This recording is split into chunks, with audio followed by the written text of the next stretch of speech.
Bueno, muy buenas noches.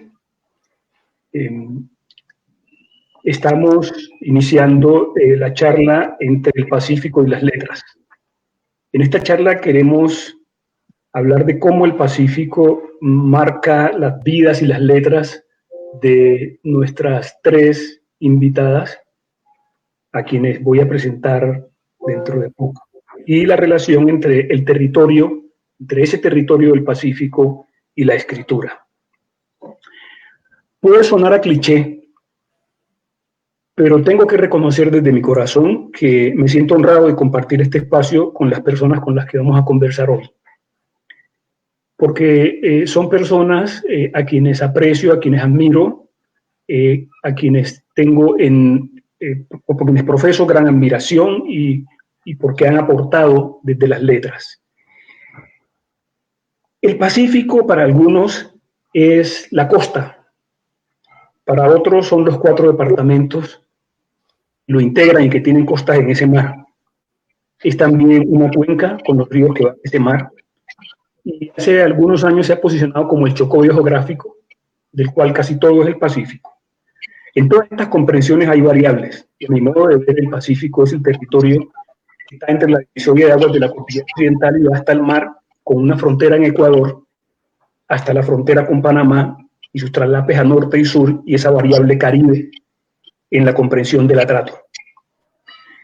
El Pacífico tradicionalmente se ha contado desde la oralidad. El Pacífico escasamente ha sido contado y muy contado por hombres. El Pacífico ha sido contado de la tragedia y el imposible, desde la fatalidad, desde lo catastrófico. Ha sido mostrado como un territorio inviable hasta lo pintoresco. El Pacífico también ha sido contado desde formas ajenas al territorio y otras formas propias. Y la mujer, que es la protagonista de hoy en esta charla, ha tenido un papel no solo en el Pacífico, pero mucho más fuerte en el Pacífico como la dadora de vida y la madre abnegada, la buena cocinera y la responsable de los oficios domésticos no valorados en la economía, como la mujer objeto. Pero hoy estamos con unas mujeres que tienen una relación con el Pacífico desde diversas formas. Son nacidas y criadas en diferentes regiones de la geografía nacional, pero unidas en torno al Pacífico, a sus sentires, a sus saberes, a su historia, a sus vivencias, a su proyección y a su exaltación, comprometidas con una mirada propositiva y no lastimera de la región y sus gentes. Entonces, con ellas creo que podemos abordar hoy una charla muy entretenida que nos aporte mucho a lo que es esta construcción de Pacífico. Debo agradecer el haber sido escogido para este papel, que para mí es un privilegio, y reconocer a Belia y a su equipo, a Yamilet Velázquez, por este esfuerzo que vienen haciendo desde hace varios años, como un festival que parecía hace unos años un imposible, como lo resaltaba hace poco Luis Fernando González en una de sus presentaciones. Entonces, sin más preámbulos, yo quiero hacer una presentación muy parcial de estas personas que nos acompañan. Jihan Rentería es una quibdoseña licenciada en Español y Literatura con una maestría en la Universidad Nacional de Colombia, sede de Bogotá, en Lingüística, en donde hizo una tesis que no voy a mencionar ahorita porque luego vamos a abordar algo de esa tesis, que ha tenido un trabajo con el Caro y Cuervo, un diplomado en escritura creativa, el diplomado en cuerpo sonoro, arte y primera infancia en la Universidad Tecnológica de Chocó, la Universidad de Iowa, en el programa de Reacción Internacional, proyecto Tutoría Creativa de Mujeres, ha sido docente de la Universidad, es docente de la Universidad Tecnológica de Chocó y ha hecho investigaciones diversas, ha participado en congresos literarios y tiene una producción literaria importante de la que destaco a Mi abuela Rita como un cuento que sale de las entrañas de sus sentires. Pilar Quintana, una caleña con relación con el Pacífico, estudió comunicación social en la Universidad Javeriana de Bogotá y luego de graduarse trabajó como libretista de televisión y redactora de textos para publicidad. Viajó por el mundo y a su regreso se radicó en el Pacífico colombiano. Fue elegida como uno de los 39 escritores menores de 39 años más destacados de América Latina en el High Festival en 2010. Su novela Colección de Polvos Raros recibió el premio La Mar de Letras otorgada por el Festival de la Mar de Música en Cartagena, y también representó a Colombia en el International Writing Program de la Universidad de Iowa. Ha escrito varias novelas, ha sido libretista, y en el 2018 escribió su novela La Perra, que es una novela muy familiarizada con el Pacífico. Paula Marcela Moreno, pues es una mujer que tiene una amplia trayectoria y es muy reconocida. Fue ministra de Cultura, nacida en Santander, en Bogotá, con ancestros en Santander de Quilichao, ingeniera industrial, presidenta de la corporación Manos Visibles y hace parte de la junta directiva de la Fundación Ford. Ha promovido las becas Martin Luther King. Naciones Unidas la destacó como una de las 100 líderes afro, y fue destacada por la BBC como una de las 100 mujeres líderes del mundo. Ha estudiado en Cambridge, en el MIT, en Yale, y tiene un libro que se llama El Poder de lo Invisible, Memorias de Solidaridad, Humanidad y Resistencia, que es el libro más conocido de Paula Marcela Moreno. Entonces, con ellas vamos a recorrer por ese Pacífico que les pertenece, por ese Pacífico al que están ligadas con mucho afecto. Quiero empezar con Gihan Rentería para preguntarle, la tesis de su maestría en la Universidad Nacional se titula Construcción de Identidad en la Prensa Escrita de Quibdó, representaciones sobre ser chocuano. Yo quisiera que Gihan nos contara cómo encontró esas representaciones, qué tanto aportan a la construcción de identidad y cómo cree que eso ha cambiado con el auge de las redes sociales hoy. Ok, muchísimas gracias, maestro Elías. Me siento también muy complacida de estar por aquí en estos momentos finales de nuestra Flecho que amamos tanto, con la satisfacción de que ha sido una experiencia maravillosa. La tercera es la vencida, decimos nosotros, y de verdad que Flecho 3 ha sido perfecto. Frente a su pregunta, fue muy curioso. Cuando empecé a hacer mi maestría, inmediatamente me enganché con el tema del análisis del discurso y sobre todo con el tema de las representaciones sociales de los grupos mal llamados minoritarios, las minorías étnicas, las mujeres, y cómo casi siempre éramos construidos por el discurso de otros, ¿no? Otros nos contaban, otros nos narraban, otros nos decían, y yo quería apostar por mostrar cómo nosotros mismos podíamos narrarnos, contarnos, y efectivamente veníamos haciéndolo. Para eso tomé artículos de prensa del semanario más reconocido de Quibdó, que es Chocó 7 días, del Chocó entero, diría yo, el de más amplia distribución, etcétera, entendiendo que si gozaba de todo el afecto de nosotros los chocuanos era porque ahí estábamos representados como en nuestra justa esencia. Pues lo que acabé por encontrar es que el chocuano no se define sin su territorio. El chocuano no se define sin esa relación de alteridad con ese otro externo, blanco, mestizo, que a veces desde su situación de poder y de privilegio le margina. El chocuano en su relación con la naturaleza era una presencia incluso en los artículos de prensa. Y encontré una cosa muy curiosa, y es que mientras que las narrativas periodísticas nacionales siempre ligaban la identidad del Chocó como territorio a la corrupción, a la pobreza, a la marginalidad, en los artículos de prensa locales de este semanario, lo que encontramos era una exaltación de un ayer glorioso. Tienen de hecho aunque yo tomé los artículos de opinión y las editoriales, tienen de hecho una columna que se llama ¿Qué sabe usted del Chocó?, donde pues nos cuentan un montón de cosas del Chocó desde que fue en tendencia, ¿verdad? Y hay una constante exaltación de los valores regionales.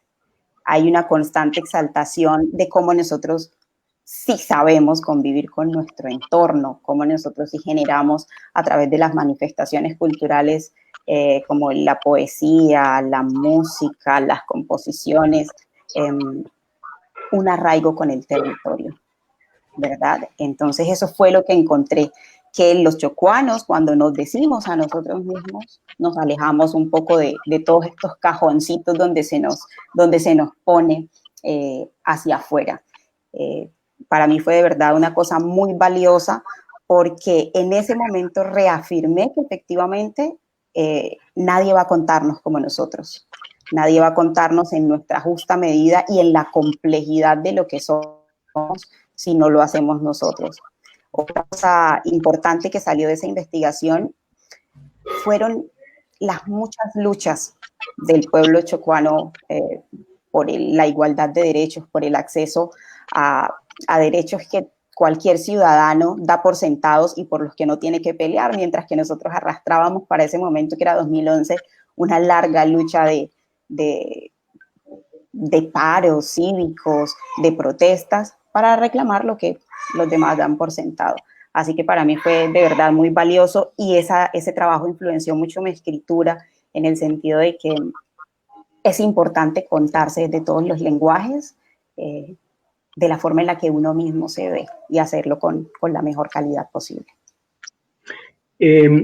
Jihan, 9 años después, y con la irrupción de las redes sociales en la comunicación, no voy a decir que en el periodismo, aunque también, pero en la comunicación, ¿siente usted que hay alguna ruptura, hay algún cambio significativo allí en eso que percibió desde su investigación? No alcancé a escucharle bien al principio, maestro Elías. Se oye súper entrecortado. No sé si usted me oye bien. Usted hizo esa investigación en el 2011. Estamos en el 2020. En este tranco se dio la irrupción con fuerza de las redes sociales en la comunicación y también en el periodismo de alguna manera. ¿Usted cree que eso ha incidido, ha cambiado? ¿De qué manera eso que usted percibió en su investigación frente al Chocó? Ok, pues en estos años, en estos casi 10 años, yo sí percibo que hay un cambio.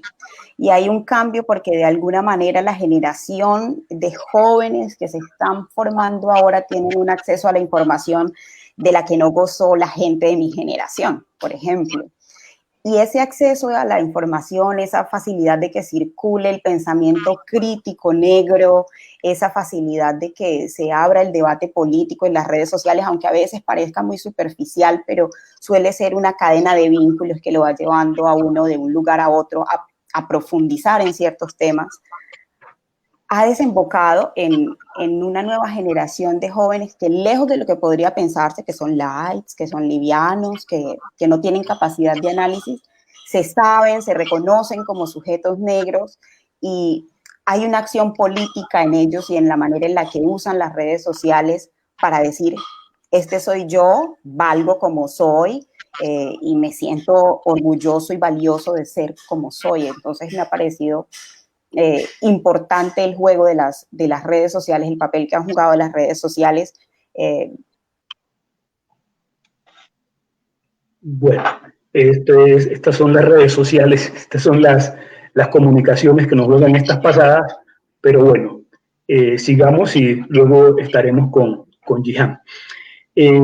Pilar, yo no quiero limitar la relación de Pilar con el Pacífico únicamente a la novela La Perra, pero indudablemente La Perra es una de sus producciones que más la liga al Pacífico. El primer encuentro con la novela La Perra es una imagen fiel, muy leal, muy representativa de un paisaje del Pacífico, con esas densidades, esas tonalidades ocres de las nubes que sirven de techo gris al mar, que se orilla en esa humedad de la playa, esas huellas de una marea que se resiste a ser ignorada, y esa línea de monte que adorna ya el paisaje con el tapiz de la selva, una lluvia recién caída, un aguacero que pide turno, esos botes y los restos de aparejos de pesca, nos dicen que ese no es otro mar, que ese no es el Caribe. Me parece que es una carátula muy bien lograda, y yo quisiera que usted compartiera con quienes hoy están participando en este espacio, digamos, si usted siente que lo humano, lo social, los sentires de la gente del Pacífico se muestran en esa obra, y no solo en La Perra, sino y de qué manera, de qué manera, qué tanta fidelidad hay, aunque es una novela indudablemente, qué tanta fidelidad hay, así como hay en la descripción de ese paisaje con el que nos abre la puerta de su novela. Bienvenida, Pilar. Muchas gracias, maestro. Muchas gracias a Belia por invitarme a este evento. A Jihan, que hace parte de la organización. Estoy muy contenta de estar acá. Para mí siempre es como me llena el espíritu visitar el Pacífico, y aquí de alguna manera virtual lo estoy haciendo. Yo quisiera primero como empezar por mi relación por el Pacífico. Yo viví 9 años en el Pacífico, pero mi relación es muchísimo más antigua. Mi abuelo paterno era de Ismina, ¿verdad? Entonces, para mí, el Chocó siempre fue el territorio de mi abuelo, que cuando yo nací mi abuelo ya estaba muerto, y mi abuelo lo conocí en las fotos y en los retratos de mis tías y de mi papá.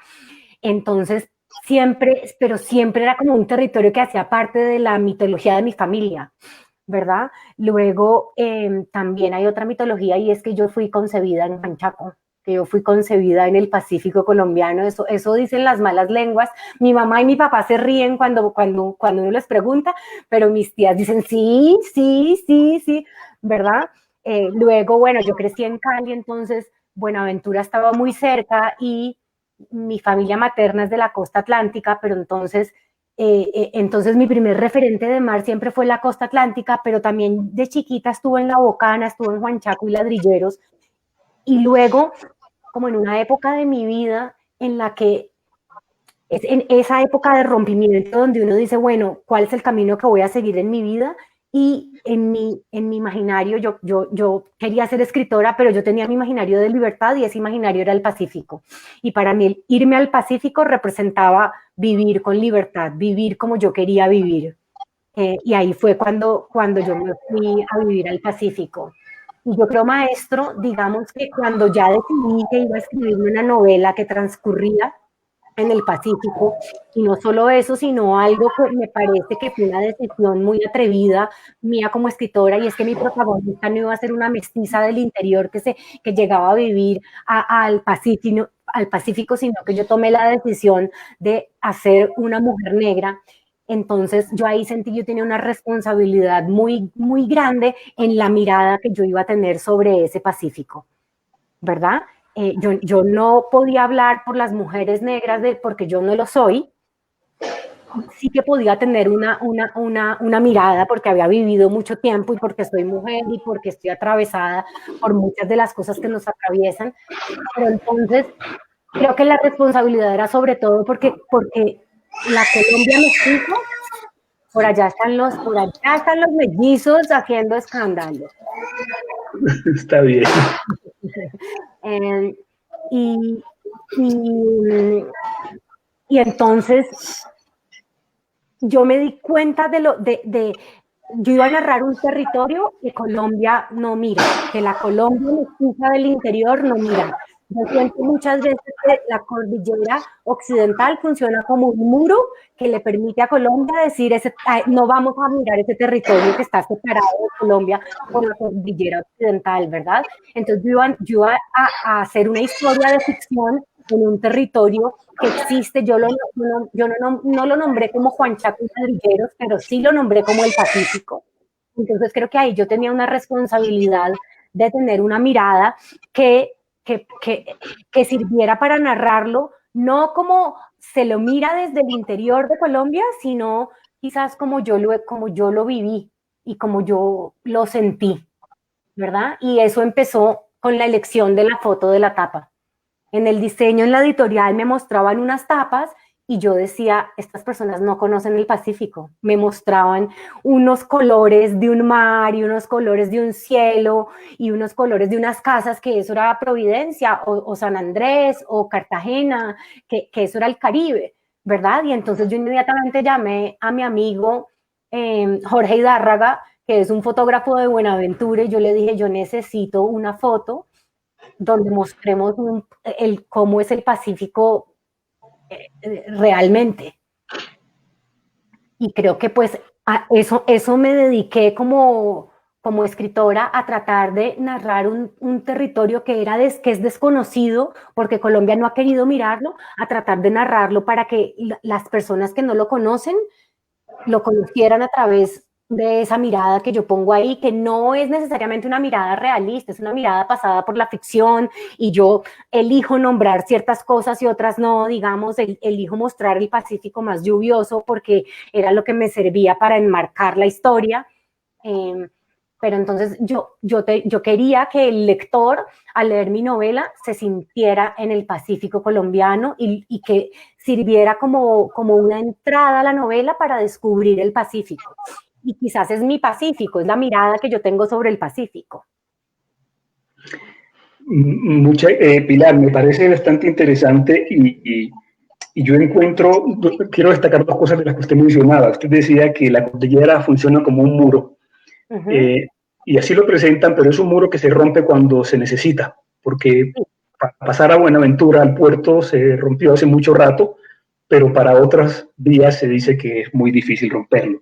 Y eso de la imagen, realmente hemos ido ganando, pero viene de tiempo atrás, ese desconocimiento, y creo que de allí se está logrando mostrar ese Pacífico. Hay unas imágenes, incluso en la imagen que usted tiene es una imagen física, pero no hay personas, pero igual ocurre a veces con las personas. Como el imaginario caribe es más común, pues entonces siempre como que la fórmula es simplemente conseguir lo primero que encontremos, y creo que ahí vamos ganando. Yo tengo una pregunta para usted que no quisiera dejar pasar, porque me genera como una inquietud. Usted en un momento dado dijo, en alguna entrevista, dijo, yo amo el Pacífico, pero no quiere decir que lo haya idealizado y que piense que es una tierra de arcoíris y pajaritos, porque no lo es. En eso estamos bastante de acuerdo. Y termina diciendo que es un lugar hostil. A mí me quedaron inquietudes frente a esa expresión de hostil. Bueno, maestro, yo lo digo, figúrese que yo viví en la selva de la Amazonía 5 meses.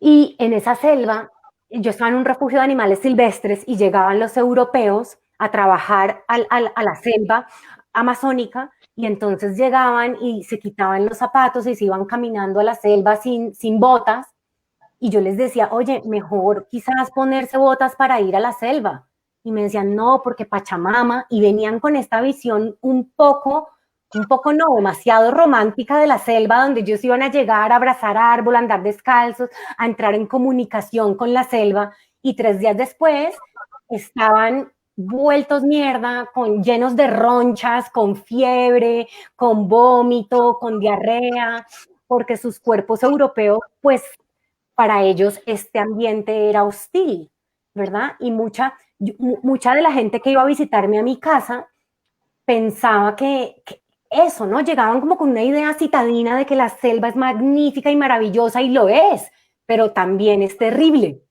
Es las dos cosas a la vez, la selva, es decir, uno está parado en la selva del Pacífico colombiano y pasa una mariposa azul gigantesca divina, pero al mismo tiempo puede haber a 2 metros una X, que si a usted la X lo llega a picar, usted se jodió, ¿verdad? Entonces, mucha gente que no conoce la naturaleza porque no la tiene cerca, tiene una imagen idealizada de la naturaleza donde siente que la naturaleza es bella y hermosa y que podemos vivir abrazados a los árboles. Y yo lo que descubrí en mis 9 años viviendo en un acantilado selvático era que a mí me tocaba estar con el machete lista para hacer una raya y no dejar que la selva se metiera a mi casa. Entonces creo que me refería como a eso,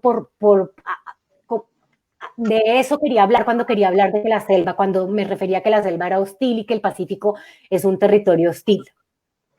Sí, bueno, me alegra mucho la aclaración porque siempre he tenido como en la cabeza y como cuando hablábamos de esas formas de contar al Pacífico, alguna vez Laureano Gómez hablaba de que el Pacífico era que las fuerzas de la naturaleza se confabulaban contra la vida, pero claro, no es ese tipo de hostilidades de las que usted habla y estamos de acuerdo, no es idealizar el Pacífico. Muchas gracias, maestra.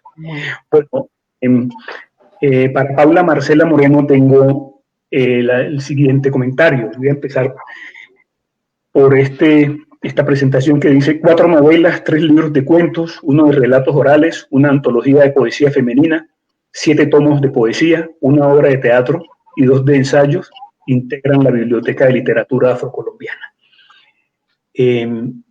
Aunque anteriormente hubo una colección de autores chocuanos que publicó el ICAM, yo creo que a mi modo de ver, con el escaso conocimiento que pueda tener, creo que no ha habido en la historia de Colombia una publicación que recoja de mejor manera esa diversidad de producto escrito de autores afrocolombianos, en este caso no solo del Pacífico, pero sí, cuando analizamos son 18 obras, de las cuales yo saco la antología de mujeres poetas afrocolombianas y me quedo con 17. De esas 17, 10 son de autores del Pacífico. Se publicó en los 200 años de la independencia gracias a la gestión de Paula Marcela Moreno como ministra. Casi el 60% es de autores del Pacífico. También se produjo temas como Rutas de Libertad con Roberto Burgos Cantor, promovido por Paula Marcela, enfocado en la historia, en la enseñanza de la historia, experiencias. Entonces, creemos que esto es algo muy concreto, es un aporte significativo a lo que son las letras del Pacífico. Usted siente, después de esa producción, por la que yo cada día la sigo felicitando, que hemos recogido suficientemente eso, que la institucionalidad local, que las fuerzas vivas del Pacífico han recogido eso y ha servido para promover lo que usted se propuso desde esa idea? Bueno, Elías, un placer saludarlos a todos. Un placer. Y estaba recordando, Elías, que la primera vez que yo fui al Chocó, a Quibdó, tenía 25 años. Y en esa primera visita, uno de mis anfitriones fuiste tú, que estabas dirigiendo una agencia de cooperación en Quibdó. Y bueno, qué bonito que la vida nos ponga hoy en esta fiesta, en esta feria, esta fiesta del libro del Chocó, que también me uno a la felicitación de todos los compañeros, a Motete, que es una de esas organizaciones e instituciones líderes en el país, además en mostrar cómo la lectura y la escritura pues transforman territorios y son una apuesta esencial y una necesidad básica. Quería hacer otro comentario sobre la conversación con Pilar y pensaba cómo uno siempre narra las cosas de dos formas, ¿no? Porque muchos de los líderes que vienen al Pacífico no les gusta Bogotá y les parece hostil. Y a los 2 días se quieren ir, ¿no? O sea, de hecho a mi familia, a mi mamá ya tampoco le gusta, no le gusta Bogotá y dice, es que este pueblo es muy frío, este pueblo tal, yo me quiero volver, yo me quiero ir, ¿no? Porque además la hostilidad siempre va como en muchas vías y pensaba sobre eso también, ¿no? Y en gran medida muchas veces cuando uno va al Pacífico y se vuelve a Bogotá le pega muy duro, ¿no? Porque Bogotá también en muchos sentidos es un territorio muy hostil. Y con referencia a la biblioteca, Elías,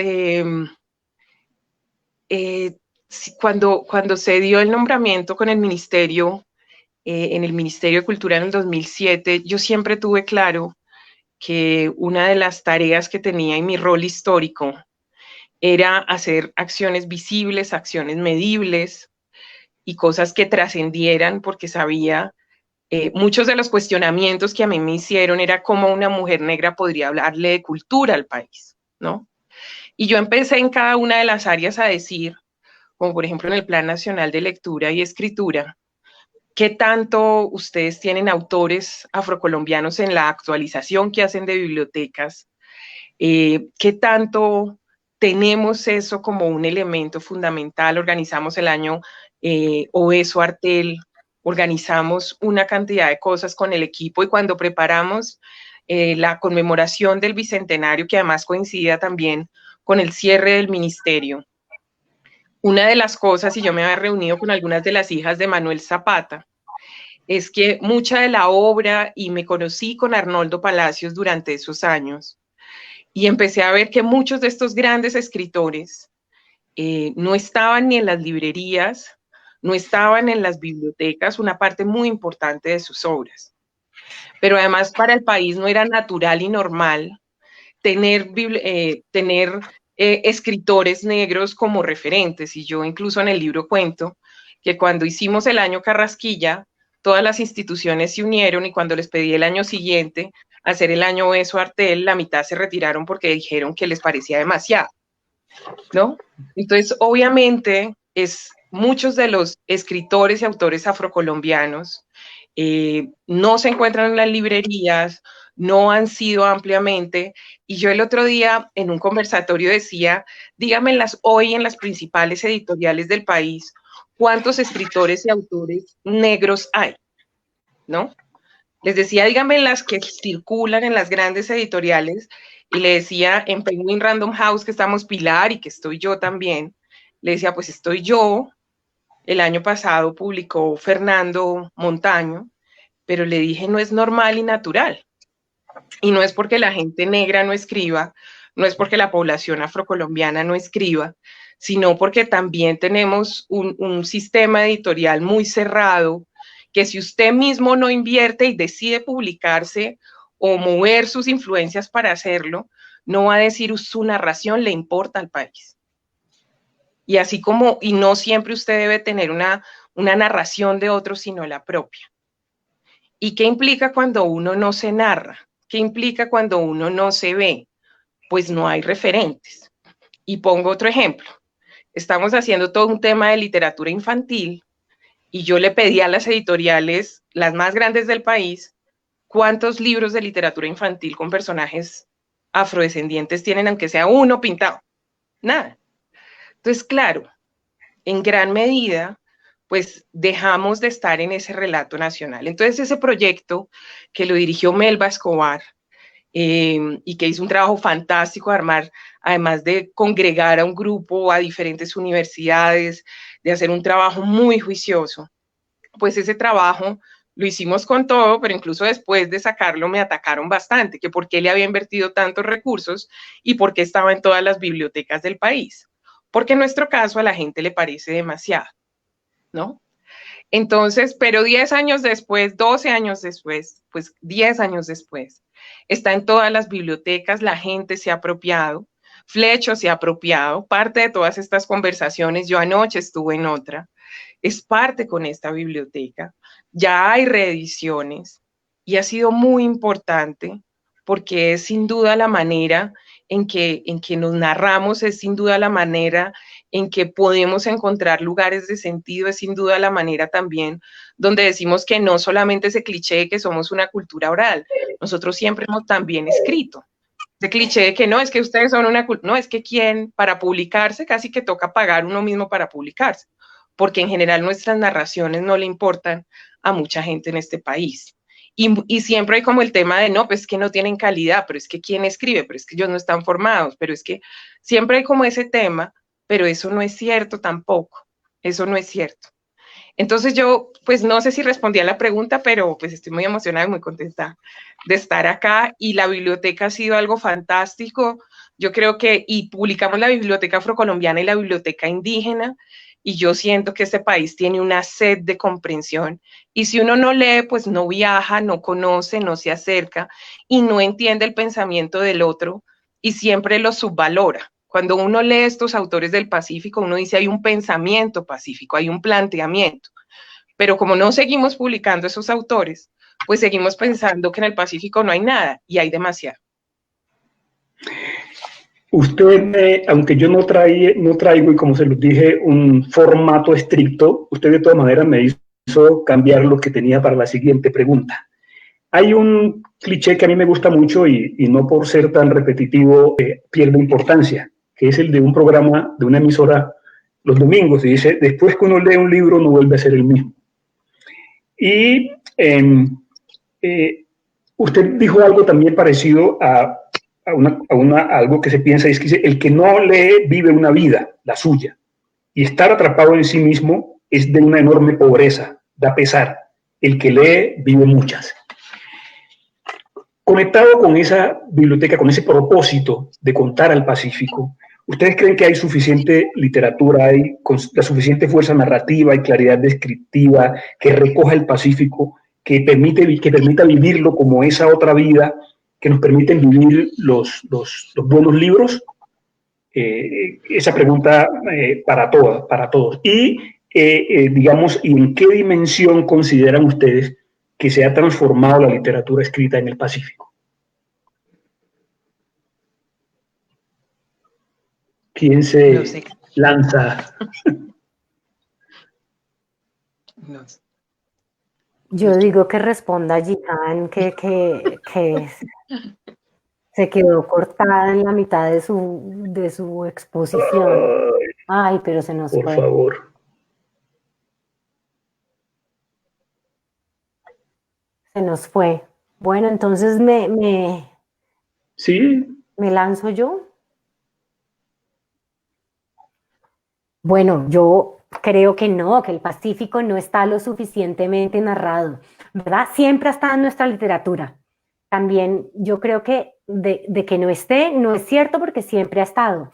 Digamos, nuestra gran obra cumbre que es María, ahí está el Pacífico. Y mi parte favorita de María es la parte del Pacífico, es cuando Efraín llega de Londres y atraviesa el Pacífico, y esta novela que siempre es tan luminosa y que nos muestra una naturaleza tan bonita, en el Pacífico se vuelve una novela gótica. Y creo que esa elección es perfectamente, literariamente maravillosa, esa elección para contar el Pacífico, ¿no? Que además Jorge Isaacs lo conoció bien, porque él trabajó en la carretera, él estuvo un tiempo trabajando en la carretera. Entonces yo creo que tenemos literatura clásica y tenemos literatura que se está haciendo ahora, ¿verdad? Que lo que está escribiendo Jihan, lo que está escribiendo Dayana, Obelia, que son mujeres jóvenes, están haciendo una literatura, es decir, el Pacífico está presente en toda la historia de la literatura colombiana, ahí está, ahí está. Yo creo que a mí, por ejemplo, como lectora, me interesa mucho ahora leer a las mujeres, porque ahí sí creo que no tenemos una literatura afro ni una literatura del Pacífico, que podamos ir a las librerías o a las bibliotecas y decir, aquí está esta mujer que nos contó el Pacífico. Creo que ahí es donde más falta nos está haciendo, pero creo que ya están estas mujeres y ya están publicando y ya están sacando, y yo como lectora agradezco y quiero, y eso es lo que en este momento más me interesaría leer. Yo creo, Elías, que se publica muy poco, o sea, es que yo siento que sobre todo tanto en el Pacífico como en los escritores afrodescendientes acá o indígenas, casi que es autopublicación o cosas muy marginales, pero no están en el circuito editorial grande del país. Eso me parece una cosa muy, muy perversa también, porque son estas élites culturales cerradas, porque sí, cada una de estas personas, pero si ahora le preguntamos a Jihan, ¿qué editorial la va a publicar? Vamos a esperar qué nos dice Jihan, a ver si una editorial en realidad está interesada en invertir en su obra, en publicarla y darle un realce nacional. ¿Sí? Entonces yo creo que, y por eso cuando Elías me preguntaba de la biblioteca de literatura, que fui yo diciendo, vamos a hacer esto y yo consigo los recursos pero en general el país no piensa así, no se da cuenta de lo crítico cuando uno tiene esas omisiones, y mucho más para, digamos, cuando uno lo mira, por ejemplo, en una región como el Pacífico. ¿Qué pasa cuando un niño afro del Pacífico va a una biblioteca fuera de esta colección o 2 o 3 cosas más? No ve nadie como él escribiendo, no ve nadie como, o era el libro de Obama, o era el libro pero no ve a alguien como él diciendo y naturalizando que él también tiene una narración, que él también, entonces yo siento que ahí hay un espacio. No es usual que uno vaya a una librería en este país y vea a un escritor negro en, digamos, ahí en la, no es usual, ¿sí? Tiene que ser Michelle Obama, o, digamos, todos estos americanos que llegan más de allá para acá y que les toca las editoriales, pero no porque sea una cosa que nazca como de la responsabilidad social del sector editorial del país, diciendo, es que cuando uno no se lee, cuando uno no se ve, no se imagina. Y una parte de sentirse, y una manera de sentirse parte del país, es porque, claro, cuando muchas de nuestras élites políticas o económicas van a una librería, no es natural ver a un autor negro y leer y decir, ah, este es el pensamiento del Pacífico, así como leo el de Antioquia, que tiene todo su acervo cultural y todos sus escritores ahí, y así usted va generando un posicionamiento también nacional. Entonces yo siento que en el tema literario sí, hay referencias como objeto, como visita, como... Pero para un niño del Pacífico, Jorge Isaacs no va a ser la representación de su espíritu, ¿sí? No va a ser la representación de su territorio. O sea, no va a ser lo que hizo un Arnoldo Palacios, que lo que te digo, yo mismo lo conocí y lo publicamos ampliamente y generamos todo un tema cuando yo estaba en el ministerio, pero es una decisión diciendo, este país necesita esas narrativas. Entonces, a eso va mi punto, porque creo que es muy importante, y Flecho, que está abriendo un espacio tan importante, es importante que esto no sea al margen.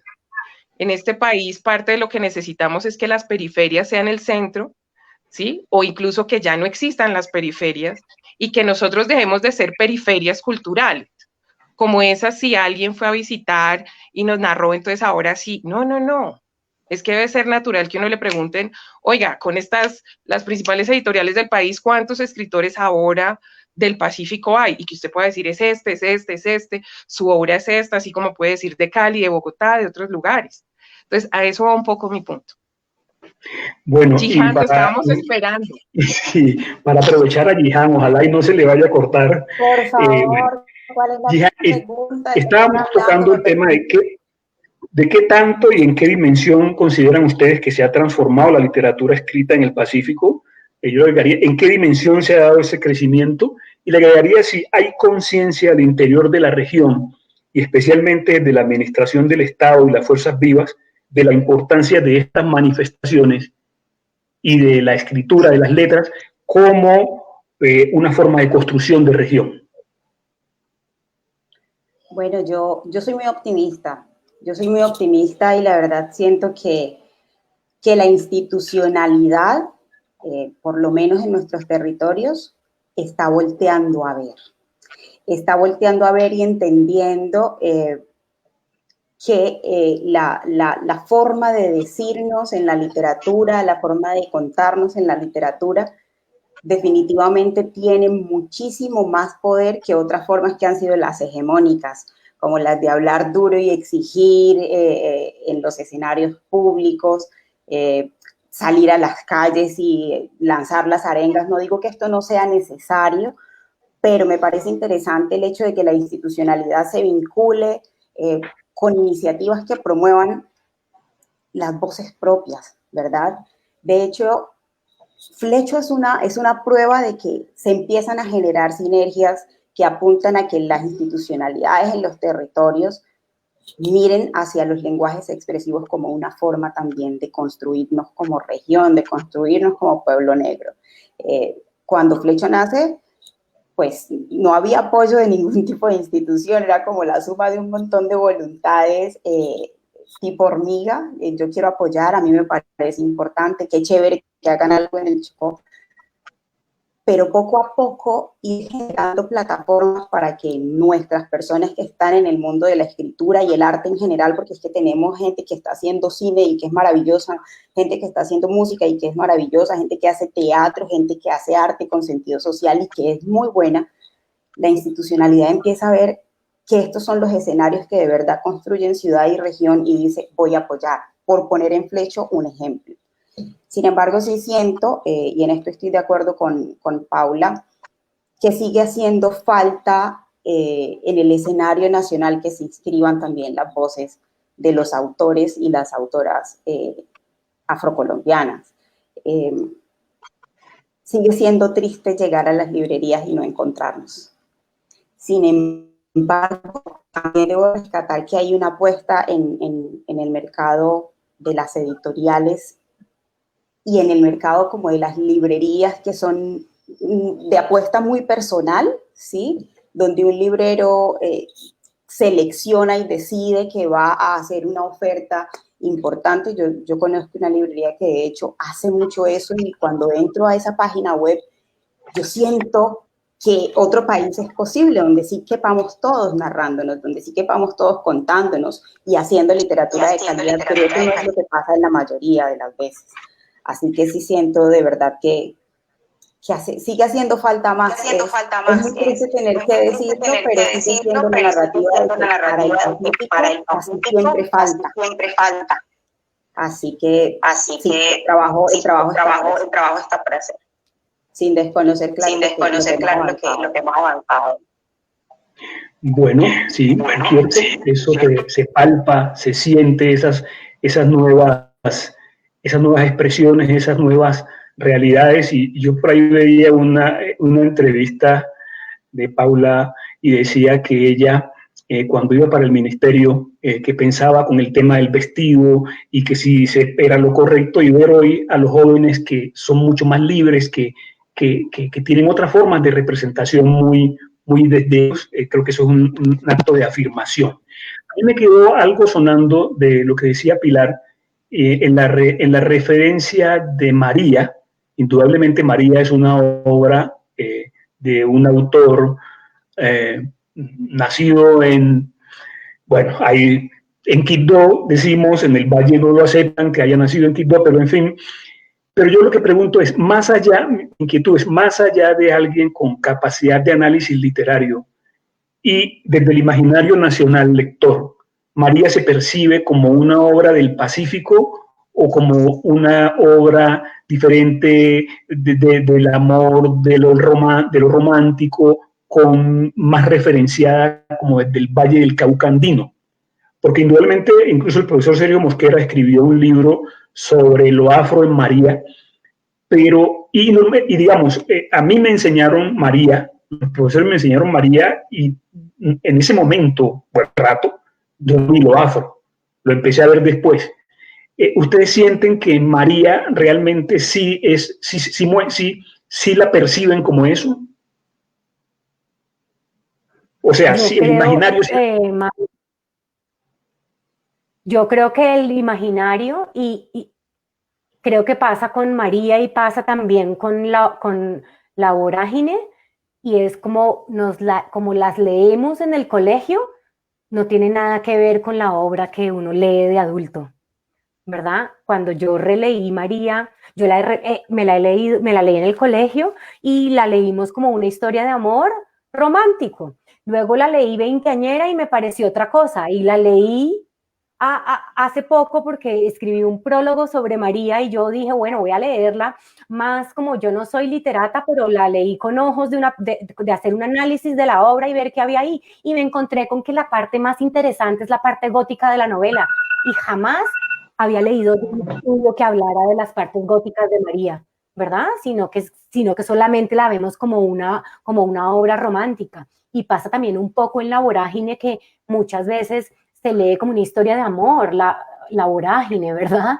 Y cuando es una denuncia de la esclavitud, de las caucherías. Entonces yo sí creo que las lecturas que en el imaginario, esas lecturas, esas novelas que están en el imaginario, no corresponden con la novela que yo leí. ¿Ustedes quieren comentar algo al respecto? Paula y Han. Yo creo ahí, Elías, digamos, mi observación, y yo creo que todos los que somos lectores compulsivos, porque ¿qué sería de nuestra vida sin la lectura? Pues las diferentes miradas te permiten armar una estructura de pensamiento crítico fundamental. Y yo creo que la María hay que leerla, yo creo que hay que leer diferentes obras que le permitan a uno también incluso para plantearse cómo es que los otros lo narran, cómo es que uno quiere ser narrado. O sea, es un ejercicio súper interesante para mirar temporalidades, para mirar una cantidad de cosas. Digamos, mi observación, que la decía antes, es que es muy frustrante cuando en el colegio la gente solamente lee La María, pero no lee Las estrellas son negras de Arnoldo Palacios. Ahí es donde empieza mi frustración. Cuando todos los colombianos, no solamente en el Pacífico, sino todos los colombianos, es decir, cuando tú no tienes las diferentes narrativas y siempre vives narrado por otros y no visibilizas al mismo nivel esos autores que narran territorios que son esenciales para entender, pero ojalá desde sus voces propias. Entonces, con Las estrellas son negras sería esencial, pero además, no, como te digo, no solo para el Pacífico, sino para el resto, así como La María, así como el resto de obras que uno pues lee y que además le permiten confrontar y generar su propia opinión. Perfecto. Gihan. Mi experiencia con La María es muy graciosa y ha condicionado enormemente la forma en la que miro la novela. Yo también, por supuesto, leí La María en el colegio por primera vez, pero luego cuando entré a estudiar literatura en la universidad, tenía un profesor, mi profesor de literatura afrocolombiana, que decía, a ver, todo el mundo se disputa el lugar de nacimiento de Jorge Isaacs como si esa bandera fuera suficiente para reivindicar algo, ¿verdad? Pero el tipo no quiso ser chocuano. Yo nunca he leído nada, nunca he sido testigo de un documento en el que ese hombre se asuma como nacido en el Chocó. Entonces, ¿por qué vamos a recoger glorias con él? En ese momento pasé de la lectura romántica del colegio a la lectura crítica de, efectivamente, este hombre está sentado en la comodidad y no cuestiona básicamente nada con su novela. Y esa fue la manera en la que la pude volver a leer desde la universidad. Pero esto de hecho, la Casa de la Cultura de Quibdó se llama todavía Casa de la Cultura Jorge Isaacs. Y una de las cuestiones que mi profesor más señalaba era, ¿por qué un monumento tan grande, por qué un honor tan grande para alguien que nunca puso sus glorias, ¿verdad? Su reconocimiento al servicio de la tierra donde se supone que nació, pero finalmente el tipo nunca lo asumió. Y también creo que ahí hay un montón de elementos que debemos cuestionarnos. ¿Cómo se autoidentifica un autor y cómo eso debería ser un mensaje tan claro como su escritura, ¿verdad? Entonces, mi sensación con La María no puede dejar de ser esa, sin desconocer que tiene un enorme valor literario, pero empiezo a sentirla a partir de esa vivencia en mi universidad como algo no tan propio como hasta ese momento se me había hecho ver. Sí. Estas charlas son muy saborosas, pero tienen algo que no me gusta. Se parecen a las fiestas de San Pacho, que cuando se ponen buenas, ya uno siente que se va a terminar. Entonces el tiempo nos está diciendo que ya casi vamos a llegar, pero yo creo que una charla del Pacífico, si no contiene algo que mencione o que toque la música, no es sobre el Pacífico, porque Pacífico sin música no es Pacífico. Y durante mucho tiempo, digamos, los aires de Mi Buenaventura fueron casi que los únicos vientos que soplaron en el universo musical colombiano sobre el Pacífico, porque parecía que la música de la costa era solamente la música del Caribe, y el Caribe se erigía como el responsable de la música, pero a partir de los 80, digamos, la chirimía, el Grupo Bahía, los antecedentes de Peregollo, mucho antes Leonor González, ahorita últimamente Herencia de Timbiquí, Choquitown y fundamentalmente el Festival Petronio Álvarez, el Festival de Música del Pacífico Petronio Álvarez, han posicionado mucho más la música del Pacífico. ¿Ustedes cómo ven el recorrido de las letras del Pacífico? Y de pronto hablaron algo de eso comparado con lo que ocurre con el universo musical, que creo yo que ha ganado, no sé, creo que ha ganado un poco más de espacio, y esto, digamos, ha servido para su promoción y divulgación. O sea, ¿con qué escenarios ha contado que han contado las letras o el cual les ha carecido. ¿Qué ideas y sugerencias tienen ustedes para compartir sobre el tema? Digamos que yo quiero recordar que en los años 60, por ejemplo, en Estados Unidos, en la música afro, el sello Motown era el sello donde convergían los afro, porque en nosotros había problemas. Digamos, en Colombia, la editorial Iguanacía, en el Caribe, ha sido una forma de darle vida a la literatura caribe. Bueno, yo no sé, pensamos en la Cámara del Libro Afrocolombiana. Hay una editorial, la Apidara, que viene publicando autores afro. ¿Qué estrategias hay, digamos, para consolidar esa producción literaria fuerte entre los afro?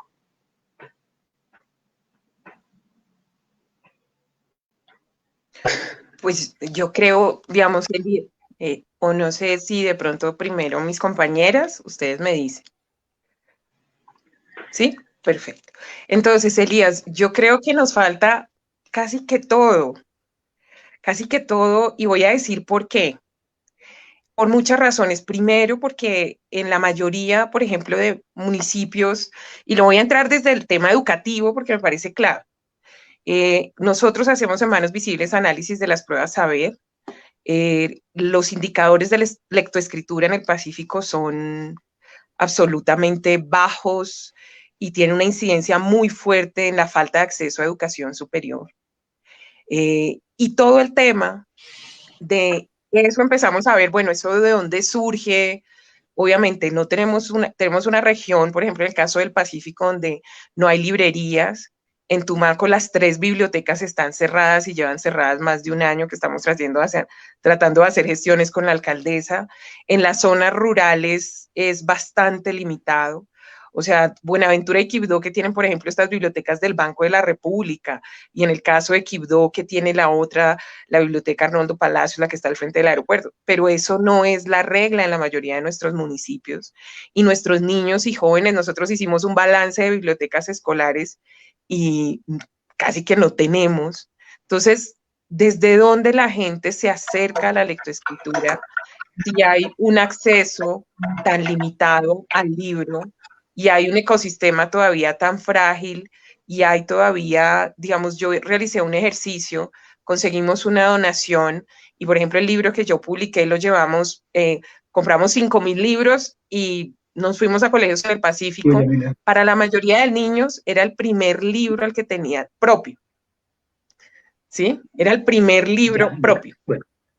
Entonces uno dice, es muy dramático porque, digamos, por un lado, limita mucho nuestro avance en educación, limita mucho y es muy necesario democratizar realmente el acceso al libro en el Pacífico, y sabemos que muy pocas familias pueden ir, en el caso de Buenaventura, al Éxito, o en el caso de Quibdó a la Olímpica, y comprar y gastar 40,000 pesos o 50,000 pesos en un libro.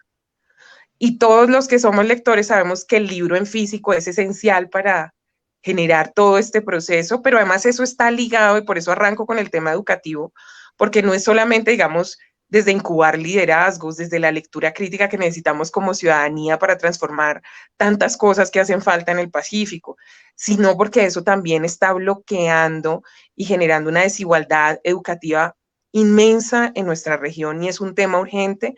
Y yo ahí difiero un poquito porque yo siento que las alcaldías no le invierten tampoco, o sea, le invierten 50, 100 millones, pero esto requiere inversiones importantes para que podamos tener también como una dinámica y un acceso. Entonces yo por ahí arrancaría. Le invierte más al concierto de las fiestas patronales. Total, o sea, es que no, como te digo, en Tumaco llevan las bibliotecas de Tumaco cerradas un año, en Tumaco, 200,000 habitantes. Y además hay 1 o 2 bibliotecas, o digamos 3, pero son municipios de 200,000 habitantes. Claro. Y estas bibliotecas tampoco son grandísimas. Entonces el acceso al libro es absolutamente reducido, ¿sí? Hay muchos colectivos comunitarios que hacen trabajo, que hacen donaciones. Hay muchos ejemplos, o sea, lo que ha hecho Motete, Mariposas de Amor en Buenaventura, o sea, hay una cantidad de organizaciones haciendo cosas, la biblioteca de Invilí en Frontera, una cantidad de gente que sabe el valor de esto, pero siento que en la institucionalidad todavía no, y que teniendo en cuenta que no hay un acceso al libro, porque no es que uno pueda decir, no, es que yo voy y lo compro allí y tengo los 50.000 pesos, pues obviamente es muy limitada. Entonces yo, digamos, por ahí, yo siento que en el sector editorial, pues yo ya lo mencioné, o sea, yo siento que donde circula macro, estas narrativas no se ven como esenciales en el país, o sea, yo siento que no, y que tenemos que lograr que eso pase en la próxima década, porque también esa narrativa de que quién hay que puedas publicar aquí, a veces me parece muy, muy perversa también. Entonces creo que, y los espacios que hay en ferias del libro, es generalmente porque hay un donante, o porque la misma gente negra lo pagó, o porque un gobierno extranjero trajo.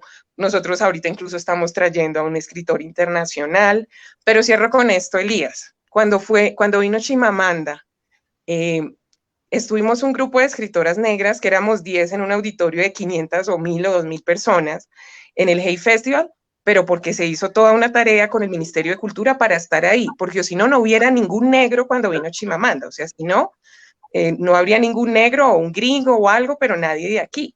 Entonces, eso te habla de la dimensión de la tarea que tenemos, porque en ese espacio definitivamente no estamos. Bueno, ya me están diciendo que viene otro espacio. Yo quisiera muy rápido preguntarles una cosita en una palabra. ¿De qué se ha perdido Colombia y el mundo por la ausencia de esos vasos comunicantes que se construyen de la literatura entre la gente y sus territorios? Incluso no solo Colombia y el mundo, también de qué se ha perdido la gente del Pacífico. En una palabra, bueno, muy breve, para cerrar. De la noción de igualdad. De eso. Pilar. Y de identidad, de nuestra identidad, porque es que el Pacífico es nuestra identidad también, no es la de la gente del Pacífico, es nuestra, de todos los mestizos de Colombia. Y otras formas de poder, otras formas de poder. Bueno, muchas gracias a ustedes, yo lo he disfrutado, ojalá y nos podamos encontrar en otro momento, es que cada pregunta da para un conversatorio. Muchas gracias, que estén muy bien. Gracias, Flecha. Un abrazo. Un abrazo. Que estén muy bien.